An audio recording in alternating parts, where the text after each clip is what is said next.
সম্মানিত দর্শক শ্রোতা, আসসালামু আলাইকুম। সবাই কেমন আছেন? আশা করি সবাই ভালো আছেন।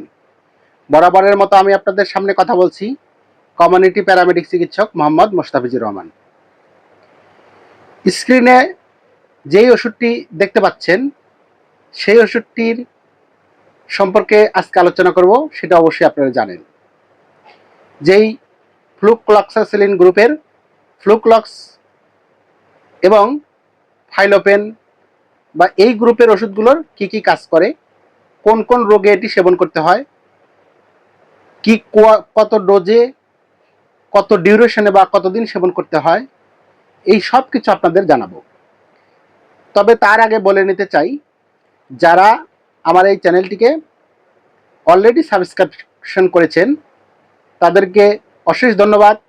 যারা এখনও সাবস্ক্রিপশন করেননি তারা ওষুধ সম্পর্কে প্রাথমিক জ্ঞান লাভ করতে হলে, প্রাথমিক চিকিৎসার ওষুধ সম্পর্কে জানতে হলে চ্যানেলটিকে এখনই সাবস্ক্রিপশন করে দেবেন, বেল আইকনটি বাজিয়ে দেবেন, লাইক এবং কমেন্ট করতে অবশ্যই ভুলবেন না।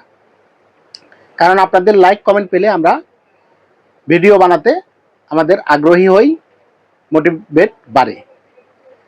আর একটা কথা বলে নিতে চাই যে আপনাদের মধ্যে যদি কারো কোনো রোগের সমস্যা থেকে থাকে, যে এই রোগে এই ওষুধটি কি কি ওষুধ খেতে হয়, কতদিন খেতে হয়, কিভাবে খেতে হয়, কোনো রোগ সম্পর্কে যদি আপনাদের জানার থাকে সেটি কমেন্টসে জানাবেন। আমি চেষ্টা করব সেই সম্পর্কিত একটি ভিডিও দেওয়ার জন্য। তাহলে চলুন জেনে নেই আজকের ওষুধটি সম্পর্কে। যদি আমাদের মধ্যে কারো ফোড়া হয়, আপনারা জানেন যে ফোড়া খুবই মারাত্মক একটি সমস্যা। যাদের হয় অত্যন্ত ব্যথা হয় এবং শরীরে গোল হয়ে যায়, কালো হয়ে যায়, ব্যথায় খুব কষ্ট পেতে হয়, সেটা ফেটে না বের হওয়া পর্যন্ত আরাম পাওয়া যায় না, ভেতরে পুঁজের সৃষ্টি হয়। সেই ফোড়ার চিকিৎসায় এই ফ্লুক্লক্সাসিলিন, এই যে আমার হাতে দেখতে পাচ্ছেন ফ্লুক্লক্সাসিলিন গ্রুপের ফ্লুক্লক্স 500, এটি উৎপাদন করেছে এসিআই কোম্পানি। এবং এই গ্রুপেরই আরেকটি হচ্ছে এই যে ফাইলোপেন 250 বা ফাইলোপেন ডিএস 500 রয়েছে। এই ওষুধটি তৈরি করেছে স্কয়ার ফার্মাসিউটিক্যাল। এই গ্রুপের ওষুধের কাজগুলো একই, অর্থাৎ এই ফ্লুক্লক্স 500 বা ফাইলোপেন 500 অথবা ফাইলোপেন 250 যেটাই আমরা সেবন করি, আমাদের এই ফোড়ার চিকিৎসা এটি অত্যন্ত কার্যকরী একটি ওষুধ। এরপরে যে ওষুধটি, যে সমস্যাটার কথা বলবো সেটি হচ্ছে যদি কারো কেটে যায় এবং কেটে যাওয়ার পরে সেখানে ক্ষতর সৃষ্টি হয়, যদি ঘায়ের সৃষ্টি হয়, সেই ক্ষতের ঘা শুকানোর জন্য এই ফ্লুক্লক্সাসিলিন ওষুধটি ব্যবহৃত হয়। এরপরে যদি কারো চর্মরোগ হয়, অর্থাৎ ত্বকের কোনো ফাঙ্গাল ইনফেকশন বা চর্মরোগ সংক্রান্ত, অ্যালার্জি সংক্রান্ত সমস্যাগুলো এই ওষুধটা খুবই দারুণ কাজ করে। এরপরে বলবো যদি আমাদের ত্বকে কারো ফুসকুড়ি হয়, আমাদের কাছে অনেক রোগী আসে সামান্য ছোট ছোট ফুসকুড়ি, খুবই চুলকায় এবং সামান্য ব্যথা থাকে, সেই সমস্যাগুলোতেও এই ওষুধটি খুবই কার্যকর। এরপরে বলবো যদি আমাদের মুখের ভেতরে ঘা হয়, গলার ভেতরে ঘা হয়, টনসিলের সমস্যা হয়, যদি আমাদের অনেকে মুখে ঘায়ের কারণে আমরা খেতে পারি না, সেই সমস্যাটাও, সেই ঘায়ের চিকিৎসা এই ওষুধটি ব্যবহার করা হয়। এবং যদি কারো ব্রণ থাকে, মুখে ব্রণ থাকে, যদি কারো নিউমোনিয়া হয়, সেই সমস্যাগুলোতেও এই ওষুধটি ব্যবহার করা হয়। সম্মানিত দর্শক শ্রোতা, এই যে ফ্লুক্লক্সাসিলিন গ্রুপের ওষুধটির কথা বললাম, কতগুলো কাজে এটি ব্যবহার করা হয়। এটি কিন্তু একটি অ্যান্টিবায়োটিক ওষুধ, অবশ্যই রেজিস্টার ডাক্তারের পরামর্শ ছাড়া এই ওষুধ সেবন করা যাবে না।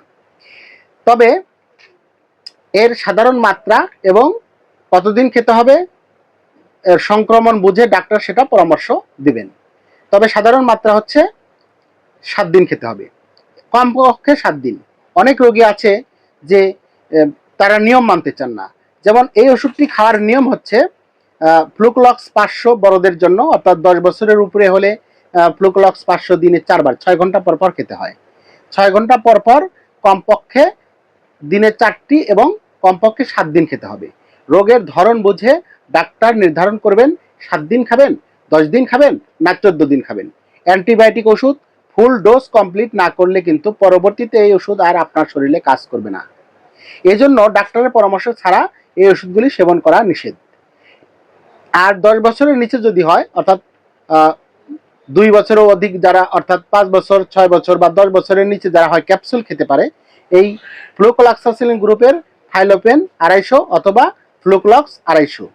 এই ওষুধটিও 4 ঘন্টা পর পর, কমপক্ষে সাধারণ মাত্রা হলো 7 দিন, দিনে 4 বার। অনেকে বলতে পারেন আমি ভাত খাই 3 বার, ওষুধ কিভাবে 4 বার খাবো?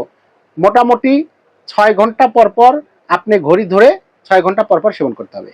ওষুধের ডোজ এটি, নির্ধারিত মাত্রা ছাড়া সেবন করলে আপনি ফলাফল আশানুরূপ পাবেন না।